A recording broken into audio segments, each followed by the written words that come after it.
अस्सलामुअलैकुम। आप देख रहे हैं मेरा यूट्यूब चैनल अवैस इलेक्ट्रिक और मेरा नाम अवैस है। प्यारे दोस्तों, आज की इस वीडियो में मैं आपको बताऊंगा कि आपने सिर्फ कम खर्चे में अपने घर का लोड किस तरह चलाना है, किस तरह आपने अपने पूरे घर का लोड मैनेज करना है, कौन कौन सी चीज़ें लगेंगी और इतनी प्राइस है उसकी। ये बहुत सिंपल तरीके से मैं आपको इस वीडियो में आपको समझाऊंगा ताकि हर बंदे को मेरी इस वीडियो की समझ लग सके। ठीक है, तो इस वीडियो में मैं आपको ये भी बताऊंगा आगे चल के कि हमारा जो देसी सोलर इन्वर्टर है वो क्यों जल जाता है, कौन सा ऐसा लोड हम उसके ऊपर चलाते हैं या उसको इंस्टॉल करते वक्त हम कौन सी ऐसी गलती करते हैं जिसको हमें नहीं करना चाहिए।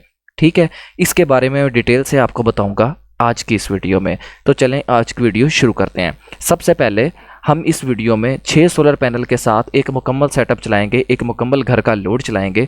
उसके अंदर कौन कौन सी चीज़ें लगेंगी ये सारी चीज़ें इस वीडियो में डिटेल से डिस्कस करते हैं। तो सबसे पहले हमारे पास जो चीज़ है वो हमारे पास है सोलर स्टैंड। सोलर स्टैंड लेते वक्त हमें इस चीज़ का ध्यान रखना चाहिए कि हमें 14 नंबर गेज या 16 नंबर गेज का हमें सोलर पैनल स्टैंड लेना चाहिए। ठीक है, और जो L2 स्टैंड होते हैं उसके ऊपर लगा होते हैं 2 सोलर प्लेटें और जो L3 स्टैंड होता है उसके ऊपर लगती होती हैं 3 प्लेटें। ये तकरीबन 7,000-5,000 रुपये का एक स्टैंड मिलता है, L2 या L3। L2 का रेट थोड़ा सा कम है, L3 का रेट थोड़ा सा ज़्यादा है।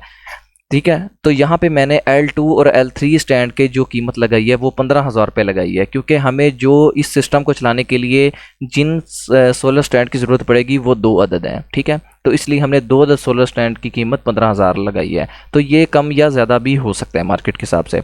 इसके बाद जो हमारे पास अगली चीज़ है वो है हमारे पास DC वायर सिलेक्शन, यानी कि हमने DC वायर कितने mm की लगानी है अपने सोलर सिस्टम में। तो कम से कम 6 mm और ज़्यादा से ज़्यादा हम 10 mm की अपने सोलर सिस्टम में DC वायर का यूज़ कर सकते हैं।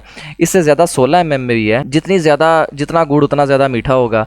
तो मेरा ख्याल है कि आपको कम से कम 10 mm की तार तो अपने सोलर सिस्टम से लेके यानी कि सोलर पैनल से लेके आपको अपने इन्वर्टर तक लाजमी डालनी चाहिए, वरना 6 mm भी बेटर है। लोग क्या करते हैं, इससे कम 2.5 mm या 4 mm की केबल डाल लेते हैं और वो भी सिल्वर में, जिससे वोल्टेज ड्रॉप होते हैं।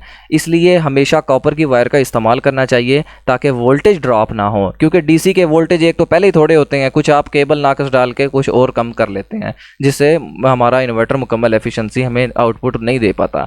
इसके बाद अगली चीज़ जो हमारे पास है वो है हमारे पास DC ब्रेकर प्रोटेक्शन।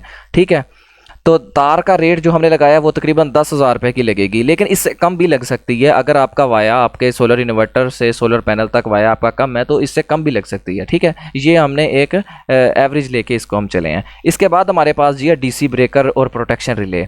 ये तकरीबन हमें 32 या 63 एम्पेयर का DC ब्रेकर चाहिए, और अगर हमने अपने सोलर इन्वर्टर के साथ बैटरी भी अटैच करनी है तो उसके साथ 125 एम्पेयर का DC ब्रेकर इस्तेमाल करना चाहिए। और इस चीज़ को तो हमेशा इस्तेमाल करना चाहिए वोल्टेज प्रोटेक्शन रिले, क्योंकि ये हमारे एम्पेयर को, हमारे वोल्टेज को, हमारी सर्ज को, वापडा की तरफ से आने वाली को हमेशा ये प्रोटेक्ट करता है। ये भी 32 और 63 एम्पेयर में भी इसकी रेटिंग आती है, तो आप इनमें से दोनों में से कोई सा भी लगा सकते हैं। ठीक है, तो ये भी तकरीबन हमारे DC ब्रेकर्स की कीमत भी जो तकरीबन 10,000 की हमने रख दी है। इसके बाद सबसे अहम पॉइंट जो है हमारे पास वो आता है जी सोलर पैनल। सोलर पैनल की इस वक्त जो मार्केट में प्राइस है वो तकरीबन 36 रुपये, 34 रुपये, 35 रुपये के इर्द गिर्द है। तो इसलिए अगर 34-35 रुपये भी है कि तकरीबन 20-21 हज़ार रुपये का हमें पैनल है, तो इसके लिए हमें तकरीबन 1,25,000 रुपये की हमने इसकी कॉस्ट डाली है। तकरीबन ये इसी में हमारा ये पूरा सिस्टम चल जाएगा 6 सोलर सिस्टम में। इसके बाद जो हमारे पास जो सबसे अहम और चीज़ है वो है हमारा देसी सोलर इन्वर्टर। देसी सोलर इन्वर्टर जो 7 किलोवाट का है वो आपको लेना है। 7 किलोवाट से कम की रेटिंग का आपको सोलर इन्वर्टर परचेज नहीं करना, क्योंकि जो 7 किलोवाट का इन्वर्टर है जिसको हम 7 kVA भी कहते हैं, वो कम से कम तकरीबन 3 किलोवाट या 4 किलोवाट लोड उठा सकता है, लेकिन बशर्ते कि उसके अंदर IGBTs 16 अदद लगे हों और 6 कैपेसिटर लगे हों, 2 कॉइल लगी हों। ठीक है, और मैंने इसके ऊपर पहले भी डेडिकेट वीडियो बनाई थी कि आपने सोलर इन्वर्टर, देसी सोलर इन्वर्टर या लोकल सोलर इन्वर्टर को परचेज़ करते वक्त किन चीज़ों का ख्याल रखना चाहिए। अगर आपने वो मेरी वीडियो नहीं देखी तो मेरे चैनल के ऊपर जाके आप मेरी वो वीडियो देख सकते हैं कि किस तरह आपने सोलर पैनल को परचेज़ करना है और इसके अंदर कौन सा ऐसा कंपोनेंट लगा होना चाहिए जो हमारे बैक को भी रोक सके, और वापडा अगर शेयरिंग भी इसके साथ अटैच की है तो वो किस तरह कर सकते हैं। ये सारी चीज़ें मैंने डिटेल के साथ उस वीडियो में बयान की गई हैं। खैर हमारा वो टॉपिक नहीं था। तो ये तकरीबन 40,000 से 45,000 के गिर्द हमें मिल जाता है मार्केट से हमारा ये सोलर इन्वर्टर। ठीक है। तो अब इसके कनेक्शन किस तरह करने हैं और वो कौन सी गलती है वो आज अब मैं आपको बताता हूँ कि इलेक्ट्रिशियन हजरात या हमारे घर में जिन लोगों ने ये सोलर पैनल इंस्टॉल किए हुए हैं वो कौन सी ऐसी गलती करते हैं जिसकी वजह से ये हमारा पूरा सिस्टम जो है बर्न हो जाता है, जल जाता है, हमारा सिस्टम डैमेज हो जाता है। ठीक है, वो हमें मैं आपको इसमें पूरी ड्राइंग करके बताता हूँ। देखें, जो हमारे पास 6 सोलर पैनल है ना, उसको आपने सबको सीरीज़ में जोड़ना है। ठीक है, यानी कि एक पैनल में दो चीज़ें होती हैं, एक मनफी और एक जमा की तारें होती हैं। आपने एक पैनल की मनफी की तार अगले की जमा के साथ, फिर अगले की मनफी की जमा के साथ, मनफी की जमा के साथ, इस तरह मिला के अपने छः के छः पैनल को आपने सीरीज़ में जोड़ के दो तारें आपके पास एंड में निकल आएंगी। उसको आपने डीसी ब्रेकर के साथ अटैच करना है प्रोटेक्शन के लिए। उसके बाद डीसी ब्रेकर से आपने दोनों तारों को आउट करना है और इसकी पोलैरिटी का लाजमी आपने ध्यान रखना है, जमा और माइनस का, और आपने इन्वर्टर के अंदर इनपुट कर देनी है। ठीक है, यहाँ तक तो आपको समझ आ गई होगी। और उसके बाद आउटपुट जो आपने निकालनी है ना, वो आपने डायरेक्ट डीबी में नहीं देनी, वो आपने डायरेक्ट देनी है जो हमने वोल्टेज प्रोटेक्शन रिले लगाई होगी उसमें देनी है आपने। उसमें से आउट करके फिर आपने अपने घर के अंदर जो डीबी बॉक्स है वहाँ पर लेके जानी है। यहाँ पे इंटरेस्टिंग बात ये आती है, जब भी आपने सोलर इन्वर्टर घर में लगाना है या उसको इंस्टॉल करना है, आपने अपने घर का जो डिस्ट्रीब्यूशन बॉक्स है उसमें आपने हर एक ब्रेकर को चेक कर लेना है कि हमारा कौन से ब्रेकर के ऊपर कौन सा लोड है, और आपने जो हैवी लोड है उसको अलग कर लेना है और जो आपका स्मार्ट लोड है उसको अलग करना है। और इस तरह के जो इन्वर्टर है इनको हमेशा स्मार्ट लोड पे भी लगाना चाहिए, यानी कि आपका जो पंखा हो गया, आपका वाईफाई राउटर हो गया, आपके बल्ब हो गया, और आपका जो ये 12 वोल्ट वाला मिसाइल पंप है इसके साथ हो गया। और हाँ, अगर आपने सारी चीज़ों को बंद करके सिर्फ एसी चलाना है तो सिर्फ आपको एसी के साथ ही इसको अटैच करना पड़ेगा, लेकिन इसके साथ आप दूसरी चीज़ें नहीं चलाएंगे क्योंकि ये इतनी कैपेसिटी का हामिल नहीं होता, ये सिर्फ एक एसी को ही चलाएगा 1 टन या 1.5 टन का। ठीक है जी। और आपने सबसे पहले आपने गलती जो नहीं करनी वो ये करनी है कि आपने सबसे पहले, अगर आपने एसी वगैरह नहीं चलाना तो अपने स्मार्ट लोड को अलग कर लेना है, उसके ब्रेकर अलग कर लेने हैं। ठीक है, उसको आपने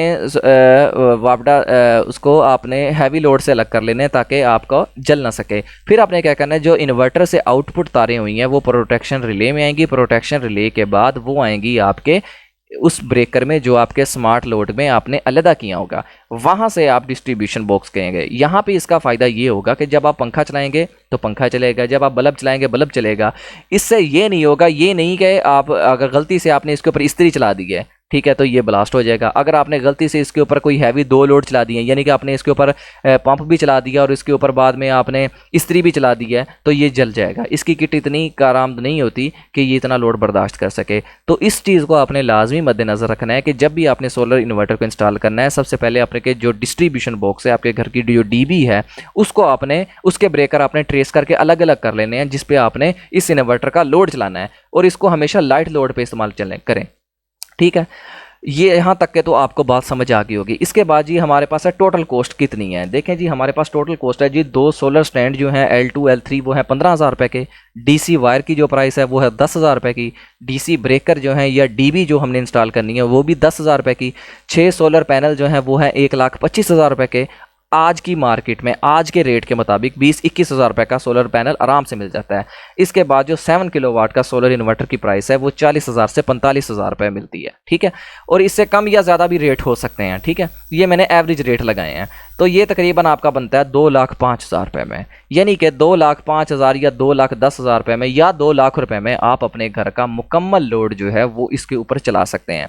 लेकिन ये याद रखना है, जब भी आपने कोई हैवी लोड चलाना है उसके साथ आपने कोई स्मार्ट लोड नहीं चलाना, बिल्कुल नहीं चलाना, और रिस्क भी आपने नहीं लेना, क्योंकि जो दूसरे इन्वर्टर होते हैं उसके साथ आप हैवी लोड चला के कोई 5-10 मिनट के बाद आप उसके साथ एक पंखा या एक छोटा बल्ब या वाईफाई राउटर या इस तरह की कोई भी स्मार्ट लोड चला सकते हैं। लेकिन इस इन्वर्टर में आपने ऐसा नहीं करना।